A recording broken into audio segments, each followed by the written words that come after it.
In this episode, we cover my key takeaways from all the latest VeVeVerse demos.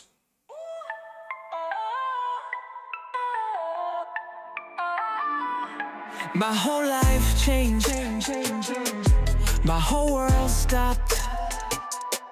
I felt my hands shake. Now, considering I've been a little under the weather these past couple weeks, I never got around to streaming some of the demos. So I thought in today's episode I'd share some of my thoughts. And as always, if you guys enjoy the content, make sure to like and subscribe. And everybody knows that I collect way too much, where I max out my wallet just to get one. Cause I got you pulling up, got me with the force truck on VeVe. Now, the first demo I want to highlight here comes from VeVe Vault Master, and his world is a line of comics up in space, and I think there was some confusion around exactly how this line of comics was built. If you look at clips in this video, you're going to see these comics actually change, and that's because these are not individual comic covers placed by the creator. They were custom images that were created. So I believe images of the comic covers were taken from Google, or maybe screenshots from VeVe's actual covers, but then he used a graphic design tool. And in this example, I'm going to use Canva just to kind of paint the picture on the screen. Now, once he was done creating the wallpaper, he uploaded it into the VeVeVerse, which is why you saw it changing. So it was either two images that were rotating, or it was a video file that was uploaded and the two images were rotating within the video. This would also explain why we saw images of the comic panels inside, because it's already been confirmed that we cannot open comics yet, and so these are image files that were uploaded of screenshots taken from inside. Now, I don't necessarily think this is a bad thing. I'm just pointing it out for those who don't know, but it goes to show that there are workarounds for features that haven't been introduced yet, and it's not the first one we're going to talk about in today's video.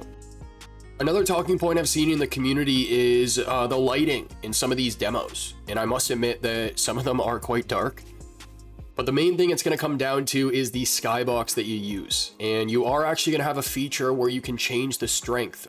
So if it does have lighting features, they will become brighter.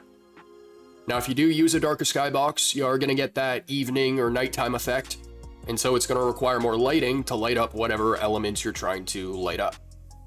Lighter skyboxes do require less lighting, and some examples are 𝐂𝐆𝐃 demo, the showroom with Corey and Dan, and then also the vault space on the mobile app. Something I like seeing was the interactive sliding doors in the Asgard world, built by Ronnie. He actually had several in his world, and when you walk up to it and reach a certain distance, it opens for you.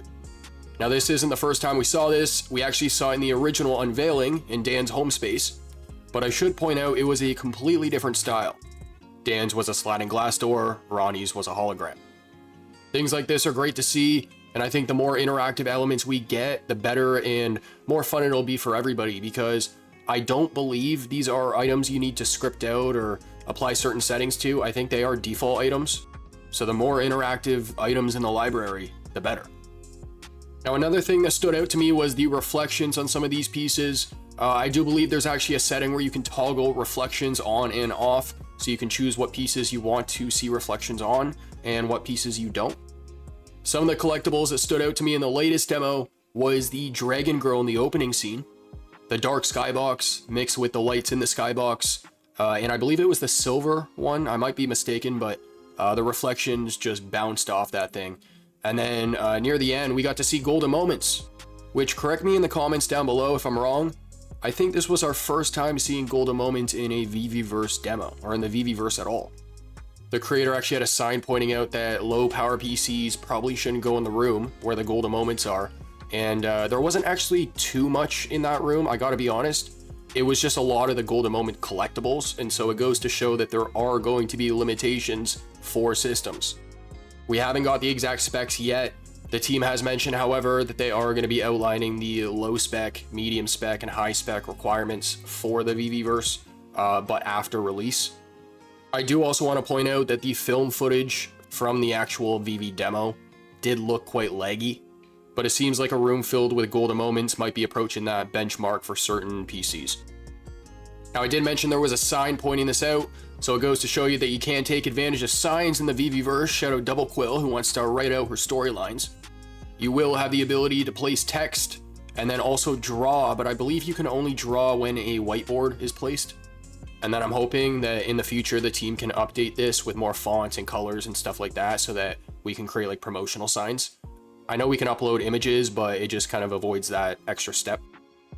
Now, what caught my eyes the most in the Asgard world was actually the river under the bridge. We know there's currently no water in the VeVeVerse right now, but it goes to show that there are workarounds with the features that are available. Another example was actually in Captain Falcon's club world when they were walking through the rain droplets. Again, there's no water in the VeVeVerse, and so he used a particle effect, stretched them out, and made it look like rain.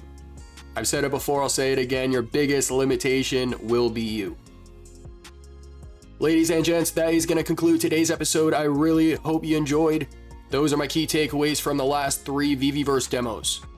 Now, considering the VeVeVerse is opening very soon, if you guys missed our last couple episodes, we did share some free resources you can use to actually gather some assets you can use inside the VeVeVerse, so make sure to check out those as well. But if you enjoy the content, make sure to like and subscribe, comment down below what you want to see in a future episode, and as for our next, I will catch you then.